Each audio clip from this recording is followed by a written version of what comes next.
Fala, meus amigos. Hoje eu vou tentar contar para vocês um pouco da minha história, tentar explicar para vocês como é que eu fui parar na sucata com 15 anos de idade. Bom, começou assim, eu desde pequeno eu sempre gostei de me sentir livre. Quando eu era bem pequeno, quando acho que eu tinha em torno de 7 anos de idade, 8 anos de idade, o meu sonho era poder andar na rua sozinho, era poder ir na padaria comprar pão, era poder fazer alguma coisa na rua sem minha mãe, sem meu pai, sozinho mesmo, sentir que eu era livre. Eu adorava isso.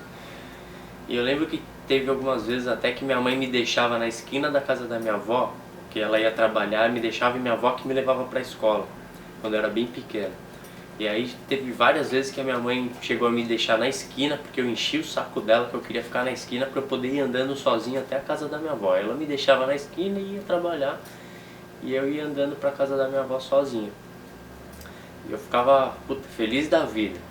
Eu adorava sentir aquele frio na barriga, aquela sensação de que eu estava indo para a casa da minha avó sozinho. Na verdade eu estava andando 100 metros sozinho, mas aquilo para mim já era legal.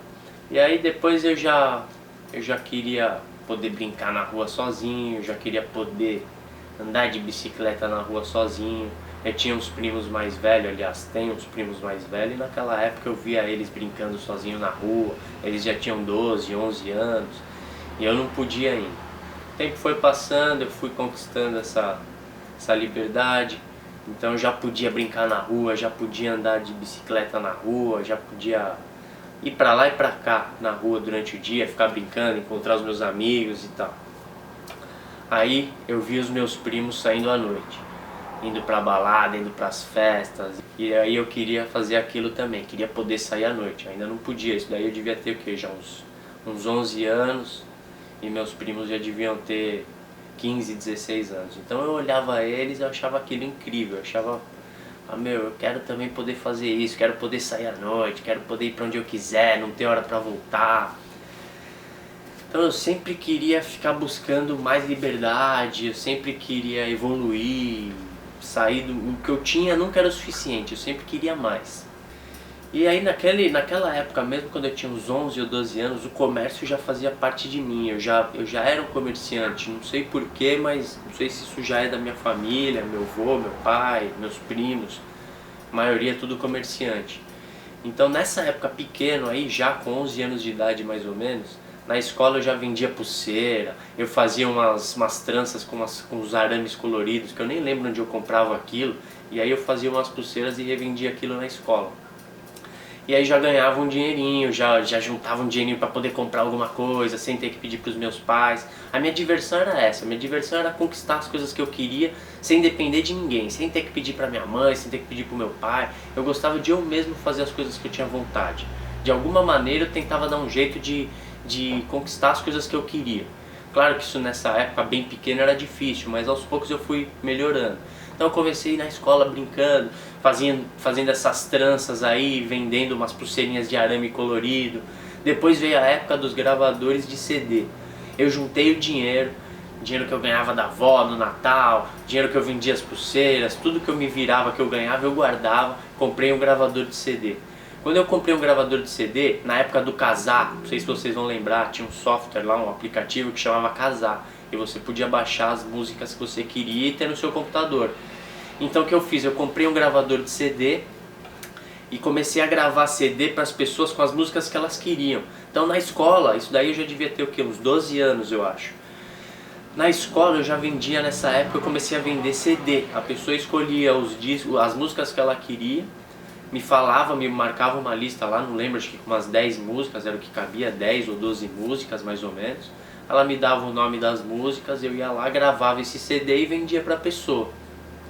Então nisso eu já comecei a evoluir, guardava um pouco de dinheiro, o gravador de CD se pagou, eu gastei tudo que eu tinha no gravador de CD, mas eu consegui vender vários CDs na escola, pra família, o pessoal pedia lá as músicas lá, eu baixava no Kazaa e agrupava tudo num disco, gravava o CD que a pessoa me pedia e vendia.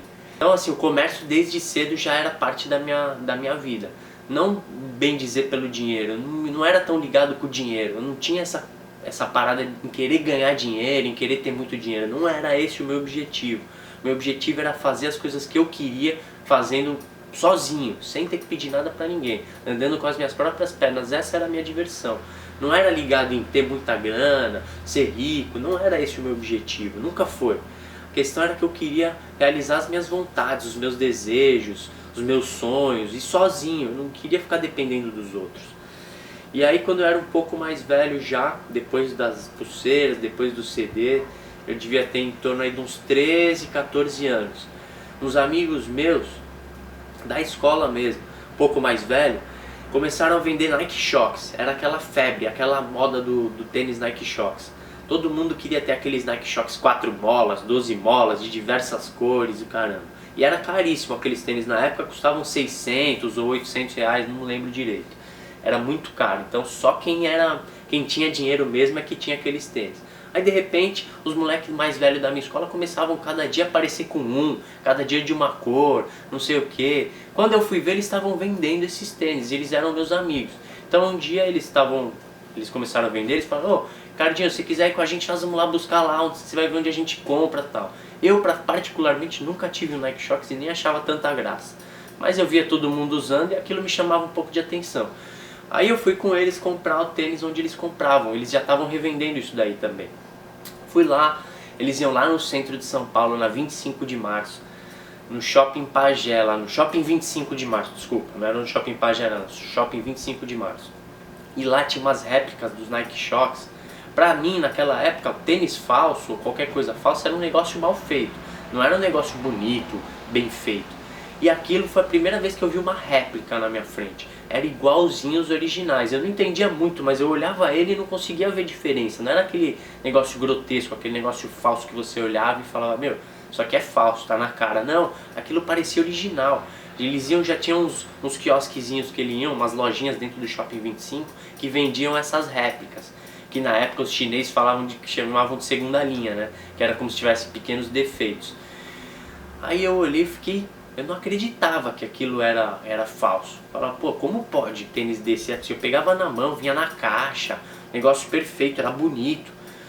Aí eu entendi por que eles vendiam, né? Porque era muito perfeito e era muito mais barato. Lá naquela época a gente pagava, se eu não me engano, 200 reais lá no Shopping 25 de março. E sendo que no shopping original custava entre 600 e 800 reais, não lembro direito agora. Aí eu fiquei com aquilo na cabeça uns dias, aí eu resolvi ligar pro meu primo, Marcos, que é mais velho. Eu na época tinha acho que 13 anos e o Marcos tinha 17 mais ou menos. O Marcos gostava de computador, gostava de game, gostava de internet e entendia de tudo isso. Eu liguei pra ele e falei: meu, fui com uns amigos meus que estão vendendo Shox, cara.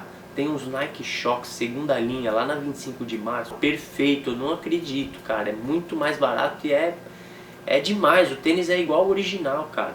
Por isso que os caras estão indo cada dia com um lá na escola, estão vendendo. É muito mais barato e é perfeito, vamos lá. Aí o Marcos falou: vamos lá ver, né? Ele também gostava tal, sendo que a minha intenção não era ter o Nike Shox. Eu já estava enxergando aquilo como uma forma de negócio. Eu já queria revender também, eu vi outras pessoas fazendo isso. Sabia que estava todo mundo na febre, todo mundo queria ter um Nike Shox. Então eu falei: pô, é uma ótima oportunidade. Liguei pro meu primo e fomos lá no Shopping 25, levei ele lá. Aí foi lá, ele olhou e falou: caramba, é igualzinho mesmo, incrível. E na hora que eu falei pro telefone, ele não imaginou que era tão perfeito. Aí eu levei ele lá, ele olhou e falou: nossa, igualzinho, velho.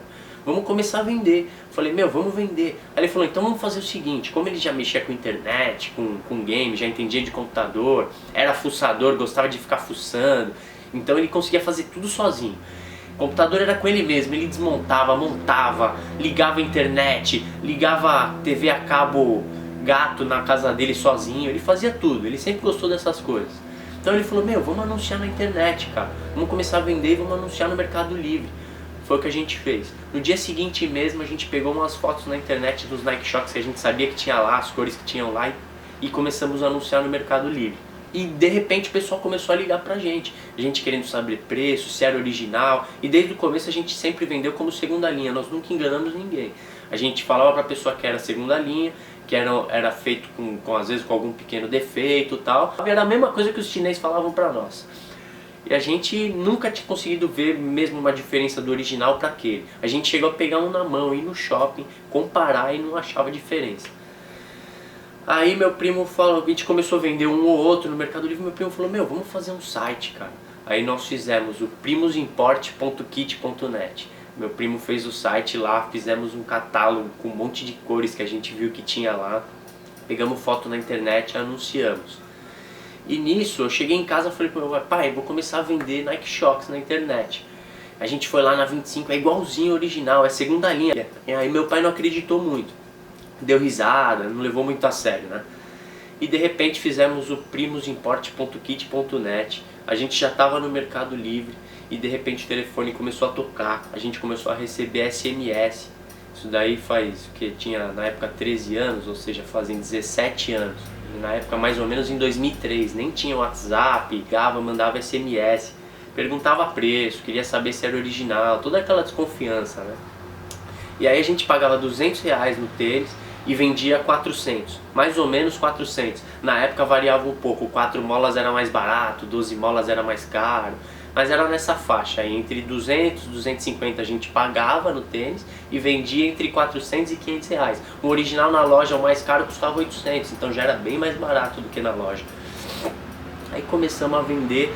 Meu pai desacreditou porque a gente não tinha conta e a pessoa tinha que depositar o dinheiro na conta dele. A gente pedia para depositar metade na hora, quando a pessoa fizesse a encomenda, com a metade do valor que a gente vendia, a gente já pagava o tênis, ou seja, a gente já não corria risco de perder nada. A gente já tinha o custo do tênis na mão, que era os R$200, a pessoa depositava a metade. Quando chegasse o tênis na mão da pessoa, ela me depositava a outra metade. E graças a Deus nós nunca passamos ninguém para trás e ninguém nunca nos passou para trás também. Nunca existiu um caso da pessoa pegar o tênis e não me depositar a diferença, ou de reclamar. E acho que uma ou duas vezes as pessoas quiseram devolver o tênis para nós e a gente devolveu o dinheiro. Isso ocorreu umas 2 vezes de dezenas de tênis que a gente vendeu, nós vendemos vários.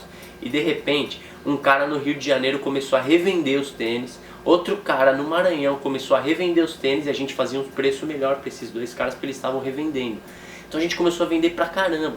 Eu estudava de manhã. Eu lembro que eu saía da escola mais ou menos 12:30, eu pegava o ônibus em frente à minha escola, que tinha um ponto de ônibus na Avenida Paz de Barros, na Moca.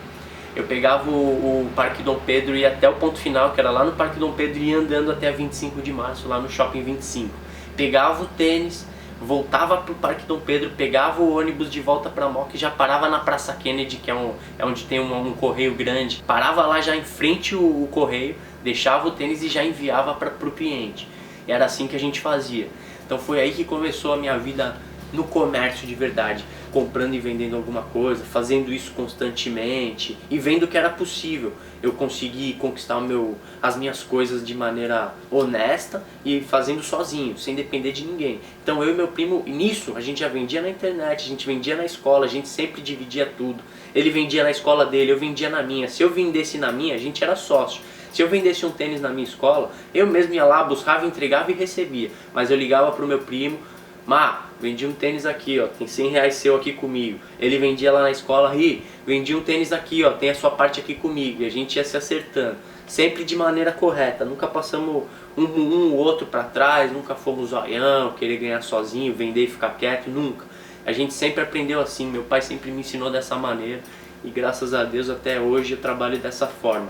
Só para eu não me perder aqui, eu tô com um guiazinho aqui que são várias coisas que eu quero contar da minha história, e para não me perder eu tive que fazer uns tópicos aqui, senão eu vou acabar esquecendo algum detalhe importante. Aconteceu o seguinte, eu tinha um outro primo, Gustavo, que era mais ou menos da minha idade, e ele tinha um mini bug. E aí, como eu estudava de manhã, durante a tarde, quando eu não tinha tênis para ir buscar, eu ficava lá na Moca, jogava bola, andava de skate, gostava de ficar aprontando alguma coisa pela rua. E esse meu primo tinha um mini bug. Ele me chamou um dia à tarde pra gente dar uma volta e tal. Quase todo dia a gente saía com o mini bug dele. E ele tinha na época ele devia ter uns 14 ou 15 anos e eu tinha 14 mais ou menos. A gente tá andando de mini bug. Esse outro primo meu, Gustavo, ele gostava de fuçar no carro. Ele já sabia dirigir carro. Ele tinha esse mini bug que era barulhento pra caramba. E ele tava instalando um som no mini bug. Imagina aquele barulho motor do mini bug alto pra caramba. E ele tava instalando um som naquilo. Ainda tinha que ser um som muito alto, porque o barulho do motor já era uma puta de uma barulheira. E aí a gente foi numa autopeças pra ele comprar uma peça que ele precisava pra poder instalar o tal do som no mini bug. E eu fui dirigindo. Aí tô dirigindo, cheguei na porta do Autopeças lá, engatei a ré. Quem tem minibug, eu já dirigi um minibug, sabe. O câmbio do minibug é um F. A ré você tem que segurar, ela não encaixa aqui em nenhum dos dois lados. Ela fica pra trás e você tem que segurar, você tem que travar ela, senão ela volta. E aí eu esqueci de segurar. Eu engatei a ré e o minibug deu um tranco pra trás. Quando a gente foi ver, o minibug estava em cima de duas motos. As duas motos caídas e o minibug com a traseira em cima das duas motos. Eram dos motoboys que trabalhavam nessa loja de autopeças. Os motoboys ficaram doidos comigo. Falaram, meu, você é louco, a gente tá trabalhando, vocês estão aí aprontando. Moleque do caramba, não sei o que. Eu falei, calma, não sei o que. Na hora eu fiquei em choque, não sabia o que fazer. Aí o dono da autopeças falou, meu, dá o telefone do seu pai. Nisso meu primo, com medo de tomarem o minibug dele, já pegou o minibug e foi embora. Eu falei, não, eu me viro, vai embora. Ele foi embora pra casa dele com o minibug. E aí ligaram pro meu pai. E meu pai é bravo, hein. Eu fiquei em choque, porque eu sabia que quando eu chegasse em casa o couro ia comer. O bicho ia pegar legal.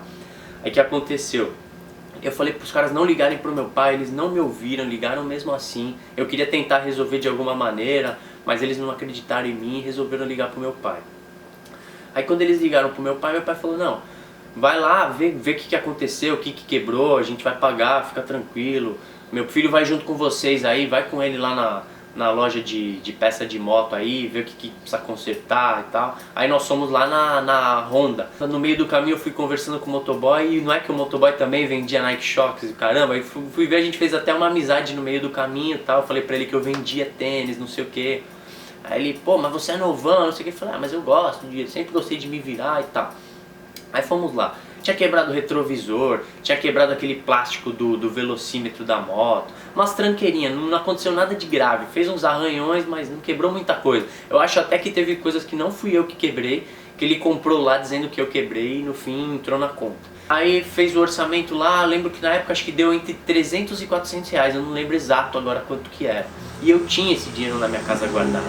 Então quando ele foi me deixar na minha casa, depois da gente fazer o orçamento das peças, ele ia ligar de novo pro meu pai, foi esse combinado, pra falar quanto tinha ficado, que meu pai ia levar o dinheiro pra ele à noite. Aí quando ele foi me deixar em casa, eu falei, ó, espera aí que eu vou lá pegar o dinheiro. Ele falou, não, que pegar dinheiro, você é louco, vai mexer dinheiro do seu pai, da sua mãe. Aí seu pai falou que à noite vai me dar o dinheiro, fica tranquilo. Eu falei, não, meu, o dinheiro é meu, o dinheiro é dos tênis que eu vendo, vou lá buscar. Aí subi na minha casa, peguei o dinheiro, fui lá, peguei, dei o dinheiro na mão dele. Resolvi o problema.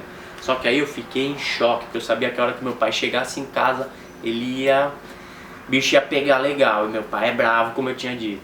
Então eu já fiquei preocupado, falei, caramba, não quero nem sair do quarto, vou ficar no meu quarto aqui, não quero nem ver meu pai hoje. Fiquei me escondendo, não sei o que e tal. Aí chegou na hora de jantar, minha mãe, vem jantar, não sei o que, e eu, né, não tinha outro jeito, falei, eu vou, né.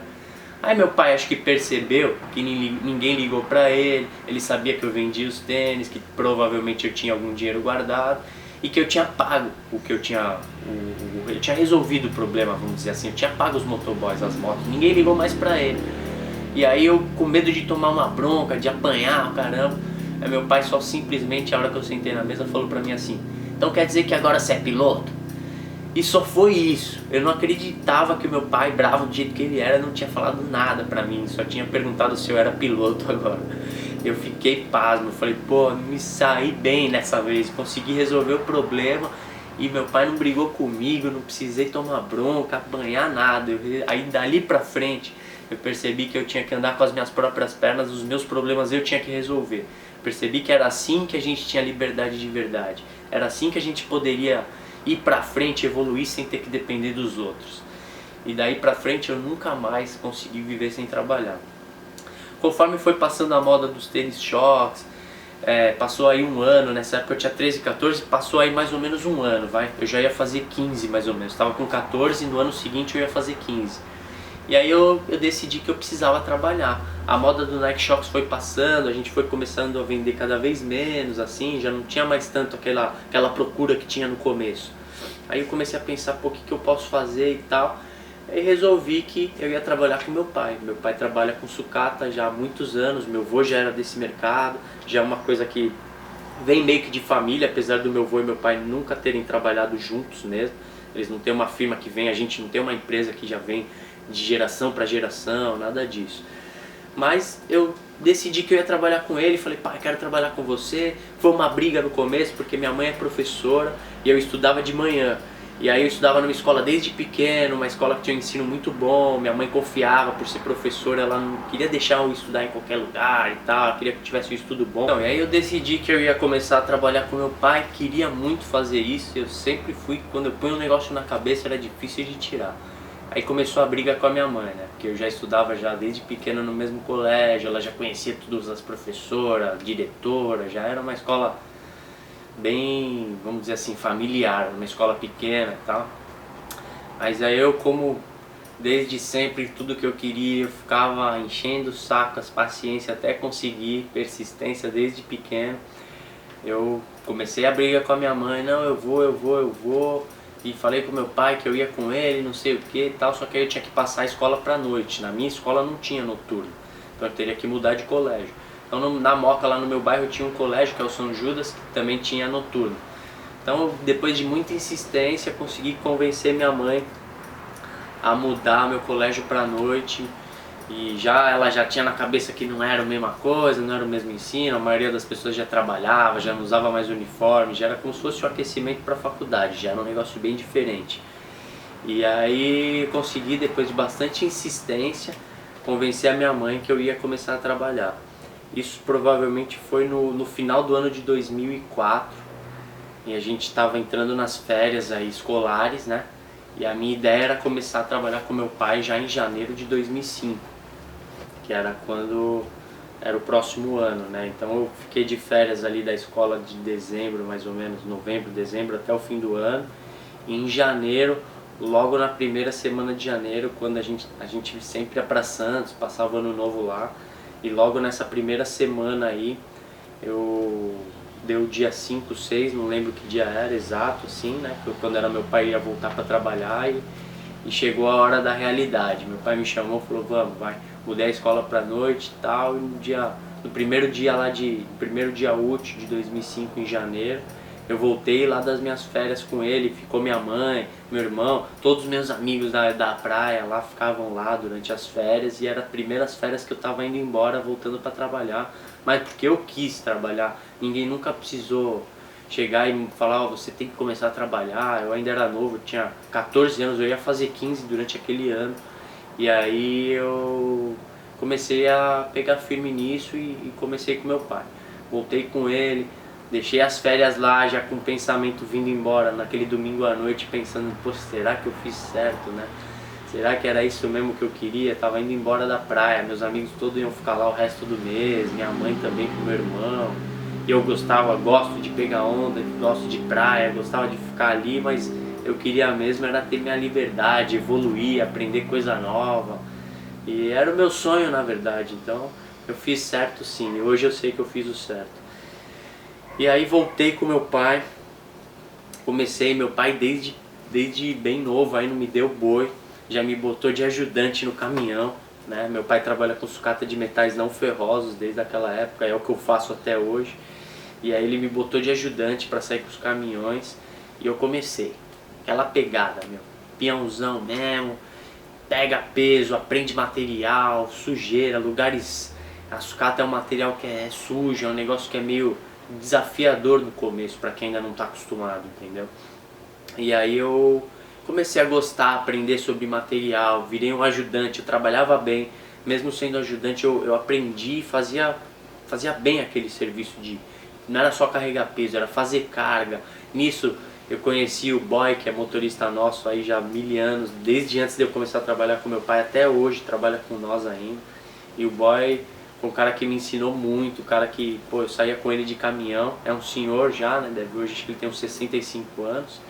E na época ele foi o cara que me ensinou a agradecer a Deus, que me ensinou que todos os dias a gente tem que agradecer por ter saúde, por ter um prato de comida, por ter um trabalho e por estar vivo, né? E eram coisas tão simples, mas que ainda não tinha percebido que a gente tinha realmente que agradecer todos os dias por ter aquilo, por estar vivo, por ter saúde, por ter uma família, por ter um lugar para morar, por ter um trabalho. Foi ali que eu comecei a perceber realmente que o grande valor das coisas não são nas coisas materiais, o grande valor está nas coisas simples, está nas coisas verdadeiras, as coisas que tocam o nosso coração, a nossa família, o amor, a vida, ter saúde, poder viver e realizar os nossos sonhos. É isso que é o grande valor da vida, e quem me ensinou isso foi o boy. Espero que se um dia ele assista esse vídeo, ele saiba que foi ele que me ensinou. Eu já falei isso pra ele, mas tá aqui registrado. Boy, você que me ensinou a agradecer todos os dias a Deus, a confiar, a acreditar e buscar os nossos sonhos e objetivos que a gente consegue.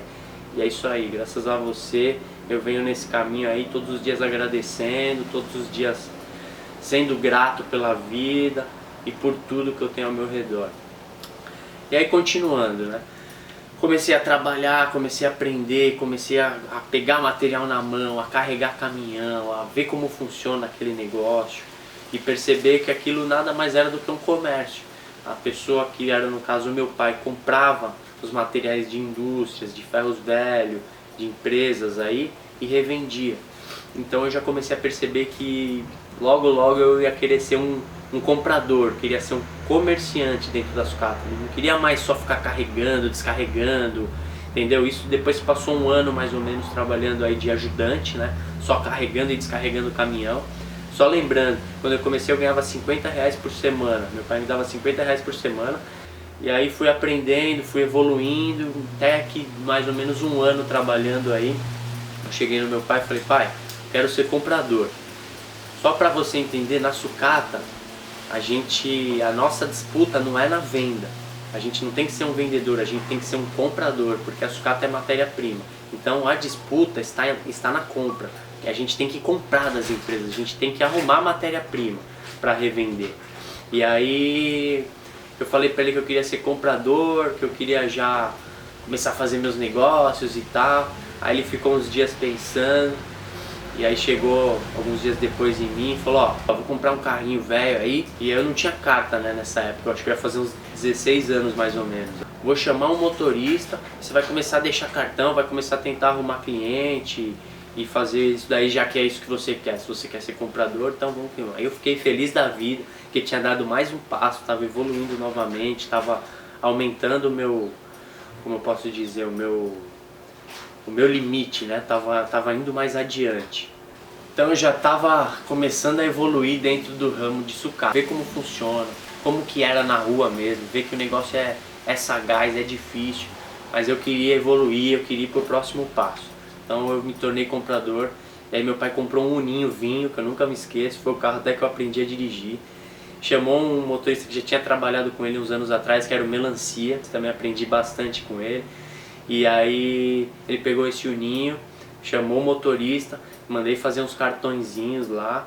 Eu tinha meu carimbo, né? O cartão era o nome da empresa. Nessa época a gente era agregado na empresa de uma pessoa, chamava Harmonia Metais, não era nossa, mas meu pai tinha os caminhõezinhos dele, ele tinha 3 caminhões nessa época, e os ajudantes, e a gente trabalhava de agregado dentro dessa outra empresa que era Harmonia Metais. Aí eu comecei a rodar com Melancia, sem rumo, meu pai não me deu um norte, me falou: ó, vai pra tal região. Não, eu saí, no meu primeiro dia, quando eu comecei a rodar, eu tava rodando na região da Vila Formosa. Eu comecei a achar uns depósitos de ferro velho, comecei a deixar cartão. Um dos caras que eu parei, que eu nunca vou me esquecer, no primeiro dia, foi um cara que chamava Alemão, ou era ferro velho do Alemão, um negócio assim. Esse cara pegou meu cartão, o pessoal não me levava muito a sério porque eu era novo, tinha cara de moleque, era moleque, né? Então o pessoal não me levava muito pra frente, não acreditava muito em mim. Mas esse cara, ele falou pra mim: dá sua lista de preço. Aí era um cara meio arrogantão, um jeito meio estranho de falar, assim. Aí eu deixei a listinha, fiz a lista de preço, deixei pra ele. Falei: moleque, esse preço aqui você não vai comprar de ninguém por aqui não, viu? Esse preço aqui eu pago aqui. Esse preço você não vai... Me botou pra baixo, me deixou no chão. Eu saí do ferro velho dele desanimado. Falei: pô, caramba, o cara me jogou pra baixo mesmo. Era o meu primeiro dia, já tinha passado em alguns lugares, mas aquele cara eu não esqueço. Aí tudo bem, eu ia em outros lugares, o pessoal me atendia legal, conversava comigo, me dava um pouco mais de atenção. Aquilo já me dava um ânimo de novo. Mas eu fiquei com aquilo na cabeça. Aí todo dia eu chegava na firma, meu pai perguntava: e aí, onde você foi? Passou aonde? Aí contava pra ele o que tinha acontecido, ele falou: é normal, você vai tomar muito mais não do que sim. Você tem que estar acostumado com isso, não é fácil. Todo lugar que você vai chegar já tem alguém que compra o material dele, já tem uma pessoa que faz esse serviço no lugar, então você tem que ter paciência. Você está chegando agora, vai devagarzinho, na humildade, chegando na manha. E era o que eu fazia, eu ia todos os dias. Depois desse alemão, eu admito que eu fiquei um pouco desanimado naquele primeiro dia, No dia, à noite eu cheguei, conversei com meu pai falou, meu, é normal, isso vai acontecer, não vai ser só essa vez, vai acontecer várias outras vezes isso. Então, todo dia eu chegava, voltava, meu pai já me dava um ânimo de novo, me dava uma injeção de ânimo, conseguia respirar e falar, não, vamos. Aí no dia seguinte eu ia de novo, eu e melancia.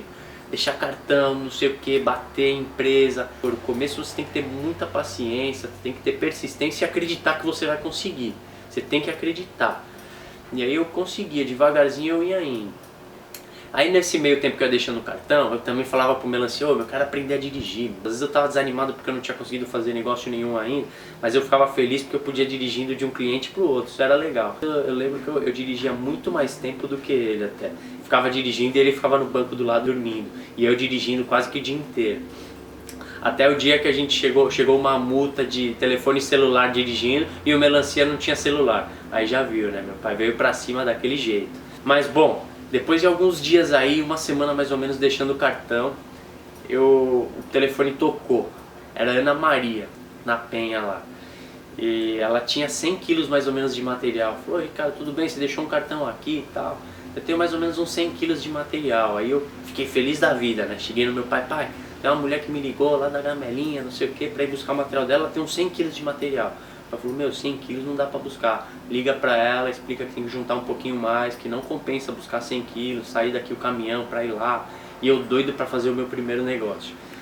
Não, mas não foi dessa vez ainda. Liguei pra Ana Maria, desculpa, mas essa quantidade eu não consigo retirar. Precisa juntar um pouco mais pra compensar a viagem e tal. E vamos que vamos continuar tentando. Aí continuei, até que uns dias depois me ligou o seu Zé, da rua Tenente Sotomano, nunca me esqueço. Que ele tinha uma carguinha lá, se eu queria ir buscar e tal. Eu falei, claro que eu quero, não sei o que, dei os preços, combinamos os preços, tudo. Ele pediu pra eu levar em dinheiro, que era meu primeiro negócio, né? Ele não me conhecia. Ele na época pediu pra eu levar R$2.000 em dinheiro. Aí falei com meu pai, me ligou o seu Zé lá do Jardim Brasil e tal. Será que eu posso buscar a carga dele? Ele tem uma quantidadezinha razoável. Dessa vez eu já me certifiquei em ver quantos quilos mais ou menos ele tinha, se eu conseguiria ir buscar ou não. Aí ele já tinha uma quantidade maior, acho que eram uns 500 quilos na época. Tinha que levar R$2.000 em dinheiro. Falei com meu pai sacou e me deu os conselhos no dia seguinte. Me deu o dinheiro na mão e falou, ó, antes de começar a carregar, combina os preços, deixa tudo certo antes de começar a carregar. Tudo tem que ser combinado antes. Ouviu o que ele falou, cheguei lá, combinamos os preços, conferi a balança, fiz tudo da maneira que meu pai tinha me ensinado.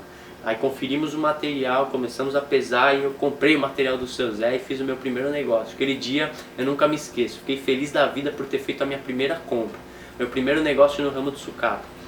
Dali pra frente, graças a Deus, eu comecei a abrir uma porta, abri outra. Depois do seu Zé veio o Jair, que é meu cliente até hoje, carrego nele até hoje. Aos poucos eu fui começando a abrir novas portas. E aí eu saía de caminhão só quando eu tinha carga para ir buscar. Os dias que eu não tinha carga, eu continuava saindo com melancia de carro. E o melancia era motorista de caminhão, era ele mesmo que saía comigo para ir buscar o material também. A gente saía de carro, deixando o cartão, fuçando, tentando arrumar cliente. Quando alguém ligava, a gente marcava o dia, ia de caminhão coletar o material. E graças a Deus, depois de muita persistência, depois de alguns meses de tentativa, minha clientela começou a aparecer. Vieram várias pessoas ali naquela região da Zona Norte de São Paulo. E aí aos poucos eu comecei a evoluir. Eu já carregava num cliente, já passava de caminhão num outro cliente. Eu já tinha saído com o caminhão, então eu pedia para o meu pai sacar um dinheiro para eu pagar o cliente que eu ia carregar e um pouco mais para eu passar em outros. Então eu já ia de caminhão. Então passava no cliente já com o caminhão, falava, você não tem nada, divide um pouquinho, arruma um pouquinho pra mim, pô, não sei o que, faz um teste comigo. E assim foi, devagarzinho fomos abrindo novas portas, até que graças a Deus eu já tinha uma clientela. Com 17 anos mais ou menos eu já voltava com o caminhão cheio todos os dias, já carregava diariamente uma carga de material. Isso não é fácil, pode parecer fácil, mas isso é bem difícil, carregar todos os dias uma viagem, uma carga de material, ainda mais metais não ferrosos, que é o material que eu trabalho, que é um material um pouco mais escasso, vamos dizer assim, a quantidade não é tão grande, para você comprar um caminhão cheio não é tão fácil. Depois de um certo tempo isso se torna fácil, se torna comum, mas no começo não é. Eu estava na Harmonia, como eu tinha dito, a gente era agregado dentro de uma firma, Harmonia, eu tinha uns 17 a 18 anos mais ou menos, e eu tive uma pequena discussão com o filho do dono dessa empresa. Eu saía pra rua, eu pegava peso, eu andava sujo, eu conhecia material, eu ia buscar o meu material, eu ia coletar o meu material, eu punha a mão no material. Eu não era um cara que começou no escritório, que não conhecia nada, eu comecei do começo, eu não comecei do meio. E esse menino, que era filho do dono dessa empresa, ele não conhecia material, nunca tinha saído de caminhão pra rua. E um dia a gente teve uma discussão besta, mas por um motivo de que eu tinha pedido uma coisa para um funcionário meu fazer, para liberar uns bags, que é o que a gente usa para colocar material, e você, para sair para a rua para coletar material, você precisa desses bags. Então eu pedi para eles vaziar alguns bags na caçamba, para a gente levar esses bags para a rua para ir coletar material dos clientes. E aí esse menino que era dono da empresa lá, pediu pro funcionário dele pegar os bags que eu pedi pro meu funcionário esvaziar. Pô, eu pedi pro menino ir lá esvaziar, subir na caçamba, ele tinha que subir na empilhadeira, virar aqueles bags dentro da caçamba, para mim levar os bags pra rua, para poder usar, para encher no caminhão. E aí ele foi e pediu pro funcionário dele ir lá e pegar os bags que a gente tinha mandado esvaziar para o caminhão dele levar pra rua. Eu não gostei. E aí eu falei pra ele, tá, a gente discutiu, aquilo me deixou nervoso, eu me senti impotente porque ele era o dono da empresa, ele era o dono daquela firma onde a gente trabalhava e a gente era só agregado ali dentro. Então, isso depois de alguns outros motivos que já vinham acontecendo, que estavam me deixando um pouco infelizes ali dentro, eu cheguei no meu pai e falei, pai, tem que ter o nosso próprio negócio. Pô, a gente tem caminhão, a gente tem funcionário, você tem experiência nesse ramo aí de 30 anos, por que a gente tá dentro de outra firma? Eu até entendo, antes de eu trabalhar junto com meu pai, eu tinha tido empresa própria quando era mais novo e talvez não tenha dado certo, porque ele não tinha uma organização muito correta e tal, mas agora eu estava junto com ele, eu queria ter a minha própria empresa. E aí depois dessa discussão, tá bom, nós vamos abrir a nossa empresa. E foi aí, depois de alguns meses aí, a gente finalizou esse ano na Harmonia, decidimos que a gente ia abrir a nossa própria firma no ano seguinte, isso já era no final do ano já. Em janeiro a gente já ia começar a nossa firma. Aí meu pai pediu para começar a procurar galpão, fuçar por aí, eu comecei a andar de carro, pensar onde a gente poderia abrir a nossa firma, até eu comecei a pensar uma localização que seria boa, perto de estrada, porque a gente tinha caminhão que coletava no interior, caminhão que ia para Guarulhos, então a gente procurou um local que fosse adequado para a saída dos nossos caminhões. E ele deixou tudo isso na minha mão, falou para eu procurar o galpão, para eu achar onde a gente deveria abrir a nossa firma e que a gente ia abrir a nossa firma. Aí comecei a procurar, comecei a fuçar e o sonho crescendo na minha cabeça de ter a minha empresa, de ter o nosso próprio negócio, andar com as nossas próprias pernas, que é o que desde o começo eu falei na história, é o que eu sempre quis, sempre andar sozinho, sem depender de ninguém. E meu pai me escutou, eu fui atrás do galpão, arrumei um galpãozinho lá no bairro da Vila Maria, galpão pequenininho, estreito, pra gente começar tava ótimo. A gente tinha 3 caminhões na época, fomos pra lá, começamos devagar, batemos muita cabeça, tivemos muitas decepções no meio do caminho, vários desafios, vários obstáculos, e isso é normal. Graças a Deus a gente foi vencendo um por um, e durante esse percurso que não foi fácil, a gente foi aprendendo muito. E é isso que eu quero compartilhar com vocês. Hoje a gente tem a Forte Metal, fica no bairro da Vila Maria, nós temos 9 caminhões, temos 25 funcionários, e continuo trabalhando da mesma maneira de quando eu tinha 15 anos vendendo tênis. Sempre honesto, sempre leal, sempre agindo pelo correto, pelo bem. Foi assim que meu pai me ensinou e me ensina diariamente. É a moral da história, eu quis contar como eu vim parar na sucata com 15 anos, como eu comecei a trabalhar nesse ramo tão cedo e o que eu aprendi durante todo esse tempo. E agora eu quero compartilhar com vocês o que eu venho aprendendo durante toda essa jornada, trabalhando no ramo de sucata, de mercado de materiais recicláveis, e compartilhar um pouco com vocês aí o que eu venho aprendendo durante todo esse tempo. E vão ser esse tipo de conteúdo que eu pretendo publicar aí na minha página.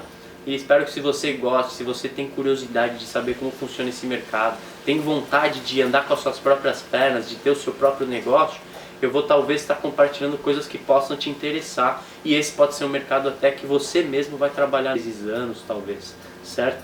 Então é isso aí, essa é a minha história, e foi assim que eu fui parar na sucata com 15 anos de idade. Valeu!